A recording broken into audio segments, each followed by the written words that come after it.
Hi అండి. ఇవాళ నేను మీ ముందుకు ఒక కొత్త విషయం చెప్దామని అయితే రావడం జరిగింది. నాకు మొన్న ఒక అన్న కాల్ చేయడం జరిగింది. నేను యూట్యూబ్‌లో వీడియో పెడితే. ఆ అన్న ఏమంటున్నాడంటే, "అన్న మీరు ఫార్మింగ్ చేస్తున్నారు గానీ మీకు మోర్టాలిటీ రేషియో రావడం లేదా? మీ బర్డ్స్ అయితే చాలా నీట్‌గా ఉన్నాయి. నేను వీడియోస్ చూస్తున్నా. చాలా యాక్టివ్‌గా ఉన్నాయి ప్రతి ఒక్క బర్డ్ గూడా. మా దగ్గర అట్లా లేవన్నా" అంటే నేను ఆ అన్ననైతే ఒకటి అడగడం జరిగింది. అయితే ఆ అన్న ఏమన్నాడంటే 1 మంత్ చిక్ తీసుకున్నాడట ఒకతని దగ్గర. ఆ 1 మంత్ చిక్ తీసుకుంటే, "అన్న 1 మంత్ చిక్ కాస్ట్ ఎంత? మీరెక్కడ తీసుకున్నారన్న?" అని చెప్పేసి నేనైతే అడగడం జరిగింది. మీరు దాని గురించయితే ఇప్పుడు నేనైతే పూర్తి వీడియో చెప్తున్నా. ఈరోజు ఆ అన్న వచ్చేసి ఒక రూ. 65కి 1 మంత్ చిక్ తీసుకోవడం జరిగింది. యాహ్! రూ. 65కి అతను 1 మంత్ చిక్ ఎట్లా ఇచ్చిండో నాకైతే అర్థం కాలేదు. ఆ 1 మంత్ చిక్కు, 1 డే చిక్కు గురించి దానికయ్యే కాస్ట్ ఎంత? 1 డే నుంచి 1 మంత్‌కి అయ్యే దాని కాస్ట్ ఎంత? దానికి ఏ మెడిసిన్ వాడాలే? ఎలాంటి ఇబ్బందులుంటాయి? దానికయ్యే ఖర్చెంత ఈ 1 మంత్‌ల? ఈ 1 డే నుంచి 1 మంత్ వరకే చానా పెద్ద పెద్ద మోసాలైతే జరుగుతాయి. ఎందుకంటే మార్కెటింగ్‌లో మొత్తం చిక్కు నుంచి 1 మంత్ వరకే ఈ మార్కెటింగ్ అయితే జరగడం జరుగుతుంది. తర్వాత ఎవడో పెంచుకుంటాండు, ఎవడో అమ్మేసుకుంటాండు, ఏదో జరిగిపోతుంది.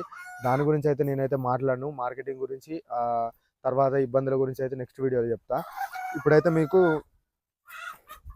మీరైతే చూసుకోండి. నేను మనకు ఈరోజైతే మీకు ఒక 1 డే నుంచి 30 డేస్ వరకు మనకెంత ఖర్చయితది? ఆ ఖర్చెంత? దానికి సంబంధించిన మెడిసిన్ ఎంత? దానికయ్యే మన ట్రాన్స్‌పోర్ట్ ఛార్జీలు గానీ, ఇదైతే మొత్తం మీరు పూర్తిగా చెప్తా.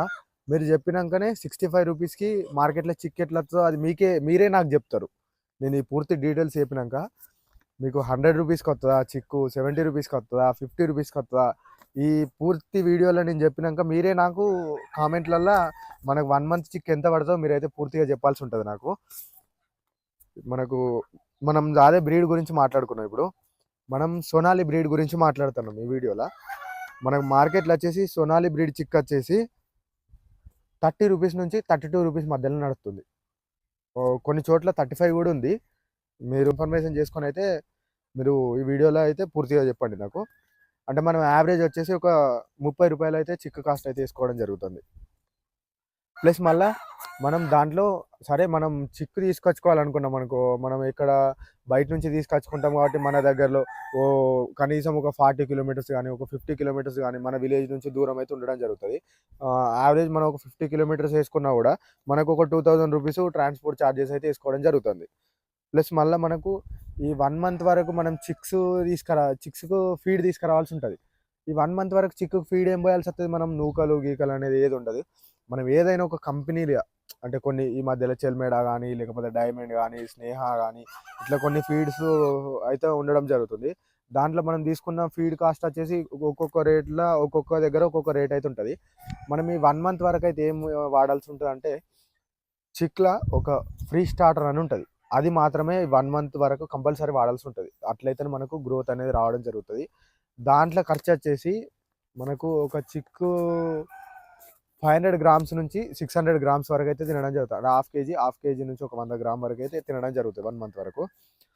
మనకు దాని ఖర్చొచ్చేసి మనకు రూ. 40 కేజీ యేసుకున్నా గూడా 40-50 మధ్యలో పడతది. అయితే మనం యావరేజు 40 వరకేసుకున్నాం. మనం బల్క్‌లో తెచ్చుకుంటే మనకు 40 పడొచ్చు. 42, 43 అయితే పడొచ్చు. అది ఎక్కువనే పడతది గానీ, మనమైతే ఒక రూ. 40 కేజీ యేసుకున్నా గూడా, మనకు యావరేజ్ హాఫ్ కేజీ తిన్నా రూ. 20 అయితే మనం ఇది చార్జ్ జేసుకోవడం జరుగుతది. ప్లస్ మనం మోర్టాలిటీ యేసుకున్నాం. మోర్టాలిటీ అంటే మనం ఒక 500 తీసుకొస్తే 10 గాని, 15, 20 చనిపోయినా గూడా మనకు రూ. 5 ఆహ్, ఈచ్ వన్ బర్డ్ మీద మనకు ఒక రూపాయి మోర్టాలిటీ వచ్చినా గూడా రూ. 1-2 మధ్యలో యేసుకున్నా గూడా అది ఒక రూ. 5 వరకైతే పడతది కంపల్సరీ. మనం ఒక 1000 వరకు తీసుకుంటే పడతది. రూ. 5 వరకైతే కంపల్సరీ పడతది.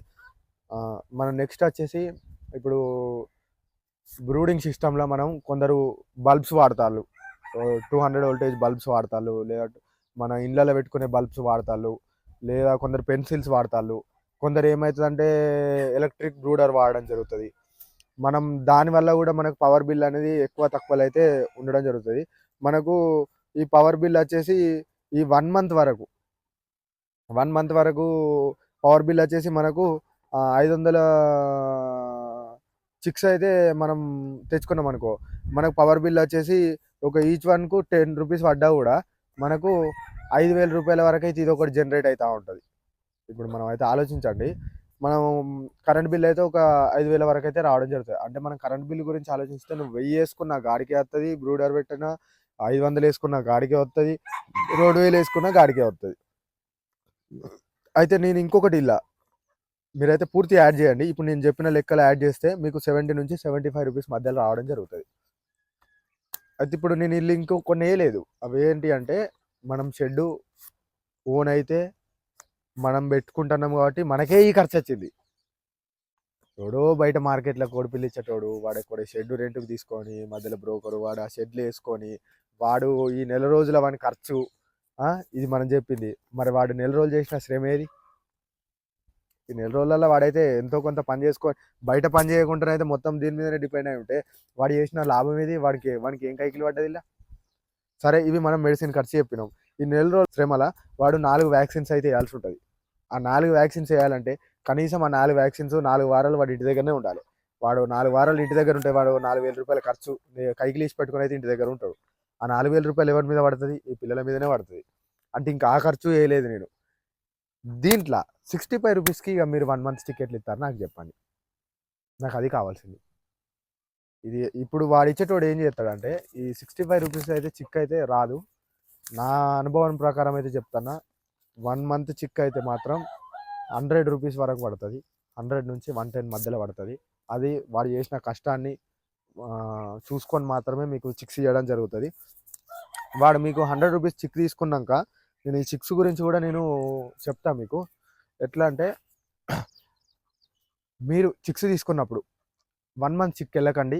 మీరు ఎవరైనా మంచి ఫార్మర్ దగ్గరికి వెళ్ళి కలిసి అతను ఇప్పటికి కనీసం ఒక 5-6 నుంచి 10 బ్యాచ్లు తీసినట్టయితే ఆయనకు అనుభవం అనేది కంపల్సరీ ఉంటుంది.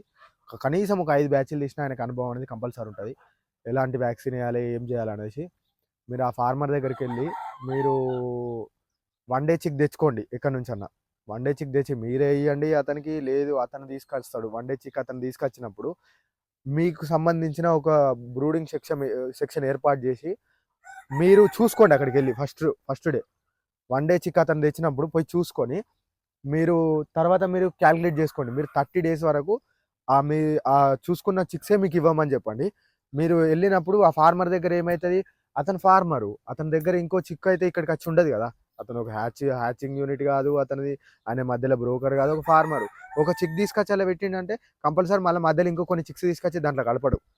అయితే ఇప్పుడు ఏమవుతుందంటే మీరు 30 డేస్ వరకు అతని దగ్గర పూర్తి వ్యాక్సిన్స్ వేయడం జరుగుతుంది. ప్లస్ మీకు వేరే చిక్కు దాంట్లోకి రావడానికి అవకాశం ఉండదు. ప్లస్ ఏమవుతుందంటే ఇంకో చిక్కు 1 డే చిక్కు కానీ అలా కలవదు, 1 మంత్ చిక్ కలవదు, 1 వీక్ చిక్ కలవదు, 15 డేస్ చిక్ అలా కలవదు. పూర్తిగా బ్యాచ్ మొత్తం ఫార్మర్ దగ్గర అట్నే ఉంటుంది.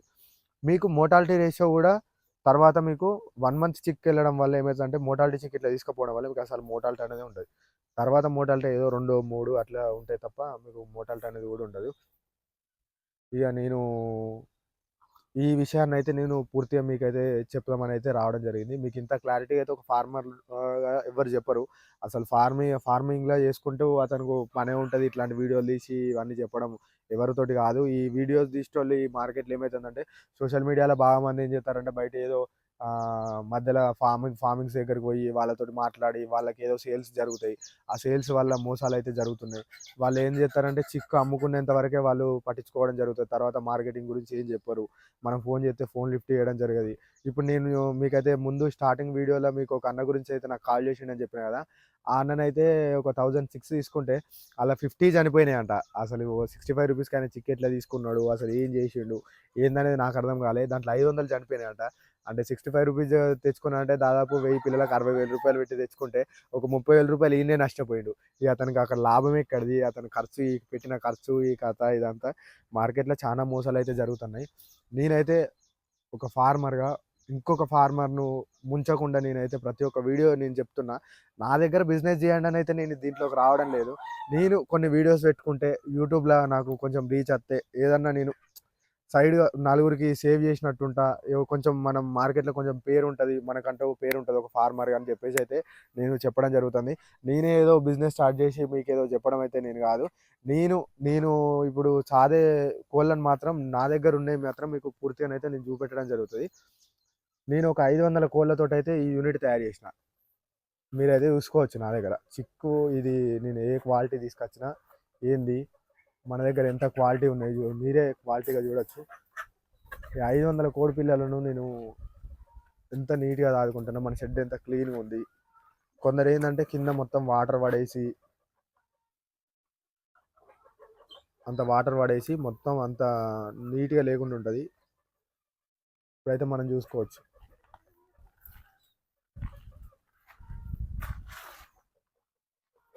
నేను చెప్తున్నా కదా! ఇట్లాంటి మోసాలైతే చానా జరుగుతున్నాయి మన దగ్గర. ఈ మోసాల బారి నుండి పడాలంటే మనం ఈ వీడియోలో చెప్పినట్టుగా మీరైతే పాటించినట్టయితే కంపల్సరీ మీరు లాభాల బాటన పడతారు ఈ ఫీల్డ్‌ల. ఇంకొకటి మార్కెటింగ్ గురించి కూడా చాలామంది అడుగుతున్నారు. అన్న మార్కెట్‌ల 220 నడుస్తుంది. 230 నడుస్తుంది. కొందరు 190కి ఇస్తున్నారు. కొందరు 180కి అడుగుతున్నారన్న ఈ బడ్స్‌ని అని చెప్పి. 180కి అడుగుతున్నారన్న ఈ బడ్స్‌ని అని చెప్పేసి చాలామంది అడుగుతున్నారు. దాని గురించి నేను కూడా ఒక వీడియో చేస్తా. మీరు ఈ ఫీల్డ్‌లోకి వచ్చినప్పుడు ఎట్లా మార్కెటింగ్ చేసుకోవాలి ఏందనేది. ఇదైతే మీరు కంపల్సరీ చూడండి. చాలామంది ఏదో షెడ్ ఖాళీ ఉంది బావి కాడ నాకేందో ఎనక నుంచెల్లి పైసలొత్తన్నాయి. ఆడేసి పడేత్తన్నా. నాకు అత్తే రాని లేకపోతే లేని అన్నట్టు ఈ మార్కెట్‌లో ఏస్తున్నారు. మీరు అట్లా చేయడం వల్ల ఒక మంచి ఫార్మర్ కూడా మోసపోతున్నాడు. మీరైతే ఆలోచించొచ్చు. ఎవరన్నా పూర్తిగా డిపెండ్ అయ్యి ఈ ఫీల్డ్‌లో ఉన్నారు. చాలా మంది రైతులు ఏదో బావి దగ్గర చిన్నగా ఒక 400, 500 చదువుకునే వాళ్ళు కూడా చాలామంది సాఫ్ట్‌వేర్ జాబ్ నుంచి ఏదో హైదరాబాద్‌లో ఏదో డ్యూటీలు చేసుకుంటా ఇక్కడికొచ్చి 1,00,000, 2,00,000 పెట్టి బిజినెస్ స్టార్ట్ చేస్తున్నారు. అవగాహన లేక లాస్ అయితున్నారు. దానివల్ల ఏమైతుందంటే మీరు మార్కెట్‌లో ఏం చేస్తున్నారంటే ఈ రెగ్యులర్ ప్రొడక్షన్ చేసుకునే వాళ్ళు 300కి అట్లా కేజీ అమ్ముకునే వాళ్ళు, ఈ కొత్తగా వచ్చిన వాళ్ళు ఏం చేస్తారంటే 200కి అమ్ముడు పోతలే అని చెప్పేసి ఎక్కడెక్కడనో మార్కెటింగ్ చేసి ఆ మార్కెట్ మొత్తం డల్ అయిపోతుంది. ఈ ఎక్కువ శాతం ఇట్నే డల్ అయితుంది మార్కెట్ అనేది సోనాలి బ్రీడ్‌లో ఉన్నది. అదే పాత ఫార్మరు అతనికి ఉన్న రేట్‌లోనే అమ్ముకుంటాడు. 100% గ్యారంటీ అది. వాళ్ళు ఎక్కడికి పోయినా వాళ్ళ సర్కిల్ వాళ్ళకుంటది. ఈ కొత్తగా వచ్చే వాళ్ళు ఏం చేస్తారంటే ఈ పెంచుడైతే పెంచుతారు. ఏదో తిప్పల పడో, సగం చచ్చిపోయో ఏదో ఒకటి అయితే పెంచడం జరుగుతుంది. ఆ పెంచినంక అమ్ముడు కొసాగర్ దాకా ప్రతి ఒక్కరైతే పెంచుతాడు. పెంచినంక అమ్ముడు కాడికి వచ్చేవరకు ఏమైతుందంటే, వాళ్ళ ఇష్టం ఉన్న దగ్గరికి పోయి అమ్ముకోవడం, ఏదో ఎవరు కొంటలేరని చెప్పేసి ఎవరినో దండం పెడతా అని చెప్పేసి వాడిని పిలవడం, ఆ అమ్మకపోతే ఉన్నప్పుడు ఫీడ్ తింటూనే ఉంటది ఇది. ఇంకా లాస్‌లోకి పోతూనే ఉంటారు కాబట్టి, చాలామంది బయట ఏం చేస్తారంటే 200 కిలా, 150 కిలా అమ్మడం వల్ల, ఈ పాత ఫార్మర్‌కి కూడా దెబ్బ పడుతుంది ఇది. ఇట్లనైతే జర పూర్తిగా తెలవకుండానైతే రాకండి. మీకు ఇట్లాంటి పూర్తి ఇన్ఫర్మేషన్ కావాలంటే మనం పల్లె పనులల్లో మనం కంపల్సరీ పల్లెల్లో జరిగే మంచి మంచి వీడియోస్ అయితే నేను పెడతా ఉంటా. మనం ఈ పల్లెలలో ఎట్లా బతకాలి ఏందనేది మాత్రం కంపల్సరీ దీంట్లో ప్రతి ఒక్క వీడియో ఉంటది. నేను ఈ ఫార్మింగ్ సంబంధించి అయితే నేను మంచిగా పూర్తిగా కేర్ తీసుకుంటాను. నేను చాలా చాలా దూరం పోయి మాత్రం తెలుసుకుంటాను. ప్రతి ఒక్క హ్యాచరీకి పోతా, ప్రతి ఒక్క పేరెంట్ యూనిట్‌కి పోతా. వాళ్ళ దగ్గర మంచి అనుభవంతోటి అయితే నేను పోయి చిక్స్ గాని తెచ్చుకొని ఈళ్ళ లాభాల బాటలు ఎట్లుండాలో నేనైతే ప్రతి వీడియో పెడదాం అనుకుంటున్నా. సరే మీరు ఈ వీడియోలో నేను చెప్పింది కూడా కొంతమంది నమ్మకపోవచ్చు. అన్న నువ్వు ఎక్కడికి పోతున్నావు అన్న? ఏదో నీకెవరో చిక్స్ ఇత్తారు. మీరు ఏడనో చూస్తున్నారని చెప్పేసి. నేనిప్పుడు ఈ ముందల నేను కొన్ని హ్యాచరీస్‌కి పోతా. ఆ హ్యాచరీస్‌లో కూడా నేనేం చేద్దామంటే వీడియోస్ పెడతా నేను. ఎక్కడ చిక్ తీసుకొత్తన్నా. ఆ చిక్ నేను తీసుకొచ్చింది ఎక్కడ బ్రూడింగ్ పెట్టడం జరిగింది. నేను ఏ ఫార్మర్‌కి ఇయ్యడం జరిగింది. నేను ఎట్లా సాకుతున్నా దాన్ని అనేది మీకు పూర్తి వివరాలు కూడా మేము పెట్టడం జరుగుతది ఇక ముందు నుంచి. థ్యాంక్ యూ అండి. మీరు ఇట్లాంటి వీడియో పూర్తిగా చూస్తే మాత్రం మీరు మంచిగా అర్థమైతది మీకు. తర్వాత మీరు మంచి లాభాల బాటలను పడతారని అయితే నేను కోరుకుంటున్నా. మన ఛానల్‌ను ఇంతగానో సంప్రదించినందుకు ధన్యవాదాలండి. మీరైతే సబ్స్క్రైబ్ జేసుకోండి. సబ్స్క్రైబ్ జేసుకొని మీరు గంట సింబల్‌ని కొట్టినట్టయితే నేను పెట్టిన ప్రతి ఒక్క వీడియో మీకు నోటిఫికేషన్‌లో రావడం జరుగుతది. అట్లయితే మీరు నా వీడియోస్ చూస్తారు క్లారిటీగా అనేది నేను భావిస్తున్నా. ఓకే అండి. Thank you.